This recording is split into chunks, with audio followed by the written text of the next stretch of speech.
Hello दोस्तों, good morning. आज कहानी महात्मा बुद्ध और उनके शिष्यों की। महात्मा बुद्ध जब एक बार प्रवचन दे रहे थे तो उनके एक शिष्य ने उनसे प्रश्न पूछा कि मुझे ना क्रोध बहुत ज़्यादा आता है, मैं क्रोध पे कैसे नियंत्रण करूं। महात्मा बुद्ध ने उसे एक कहानी सुनाई। बोले सुनो, एक समय में एक गांव में एक बुढ़िया रहती थी। उसके परिवार में कई लोग थे, लेकिन सभी उस बुढ़िया की एक आदत से बहुत ज़्यादा परेशान थे। बुढ़िया को बहुत ज़्यादा गुस्सा आता था। जब भी उसे गुस्सा आता तो वो सामने वाले पर खूब चिल्लाती, खूब भला बुरा कहती, गालियाँ तक दे देती। लेकिन कुछ समय के पश्चात हर बार गुस्सा करने के बाद उसे रियलाइज़ होता, उसे आत्मग्लानि होने लगती कि यार उसने सही नहीं किया है, उसे ऐसा नहीं बोलना चाहिए था। लेकिन अगली बार भी जब भी गुस्सा आता तो उसके मुंह से ये सारे शब्द निकल ही जाते। इस कारण पूरे घर का माहौल हमेशा खराब रहता, उसके रिश्ते बिगड़ते जा रहे थे, घर में तनाव रहता, कन्फ्लिक्ट्स होते रहते, लेकिन इसका कोई सोल्यूशन नहीं मिल रहा था। एक बार उस बुढ़िया माई के घर में एक संत आए भिक्षा मांगने।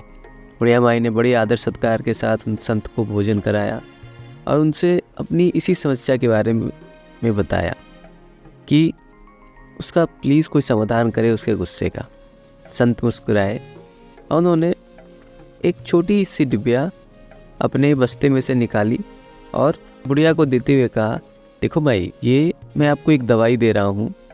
जब भी आपको गुस्सा आए, जिस समय भी गुस्सा आए, आपको इस शीशी में रखी दवा के 5 बूंदे अपने मुंह में रखने हैं और 10 मिनट तक इसको मुंह के अंदर दबाए रखना है। ध्यान रखना, मुंह खुलना नहीं चाहिए क्योंकि फिर इस दवा का असर ख़त्म हो जाएगा। 10 मिनट के बाद इस पानी को निगल जाना, या पानी को निगल भी जाओगी तो कोई दिक्कत नहीं है, लेकिन 10 मिनट तक मुंह बंद रखना। देखना तुम्हारा गुस्सा कम होने लग जाएगा। बुढ़िया माई ने वैसा ही किया।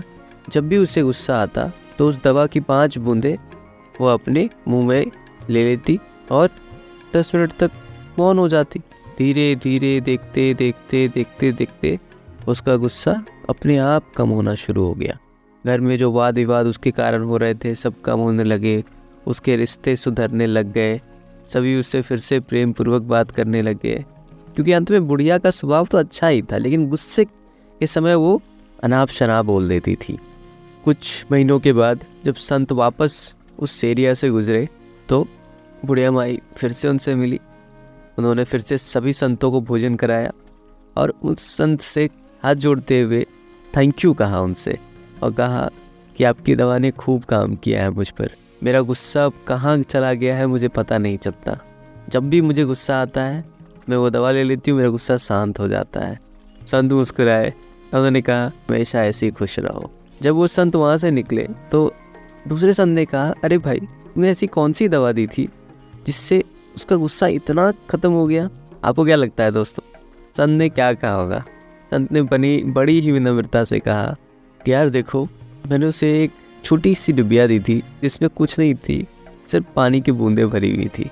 असल में होता क्या है, जब हमें गुस्सा आता है ना तो उस समय हम अपना होश गवा बैठते हैं और उस समय हम अनाप शनाप खूब बक देते हैं, बाद में हमें उसमें पछतावा होता है। तो इसका सोल्यूशन यही है कि जब भी हमें गुस्सा आए हम 5 मिनट 10 मिनट तक मौन धारण कर लें। अगर मैं उससे सीधे सीधे कहता मौन धारण करें तो शायद उससे नहीं होता। तो मैंने उसे इस दवा का बहाना दिया और कहा ये इस दवा को मुंह में रखना और 10 मिनट तक मौन बनाए रखना। धीरे धीरे देखते ही देखते होता क्या है, जब 10 मिनट 5 मिनट बीतते हैं तो हमारा गुस्सा अपने आप ठंडा होने लगता है। अब हम सोच समझ करके प्रति उत्तर देते हैं किसी भी सिचुएशन में। तो बस बुढ़िया ने यही फॉलो किया, दवा के बहाने वो 10 मिनट मौन रहती और धीरे धीरे उसका गुस्सा डाउन होने लगा। तो दोस्तों, आपको नहीं लगता कई बार हम अपनी लाइफ में भी अपने गुस्से के कारण बहुत परेशान रहते हैं? अपने घर वालों पे चिल्लाते हैं, अपने दोस्तों पर चिल्लाते हैं, हमारे रिश्ते बिगड़ते जाते हैं, हमारा काम बिगड़ता जाता है। तो आपको नहीं लगता कि हमें भी ये 10 मिनट वाली दवा ज़रूर लेनी चाहिए, मौन की बूंदें ज़रूर अपनानी चाहिए? तो दोस्तों, आई होप अगली बार जब आपको गुस्सा आएगा तो आप भी ये 10 मिनट दवा मौन की बूंदें ज़रूर अपना कर देखेंगे। देखिए, हो सकता है इससे परमानेंटली गुस्से का इलाज ना हो सके, लेकिन टेम्प्रेरी बेसिस पे डेफिनेटली ये बहुत काम करने वाला है। और अगर आपको परमानेंटली गुस्से से छुटकारा पाना है तो मैं अपने पर्सनल एक्सपीरियंस से आपको बताता हूँ, स्टार्ट डूइंग विपश्यना। मेडिटेशन करना शुरू करें, स्पेशली विपश्यना। मैंने किया, मेरे गुस्से पे बहुत ज़्यादा फ़र्क आया है। आई होप स्टोरी अच्छी लगी होगी। कैसा लगा कमेंट में ज़रूर बताएं। मिलते हैं नेक्स्ट स्टोरी में। Till then take care, bye bye.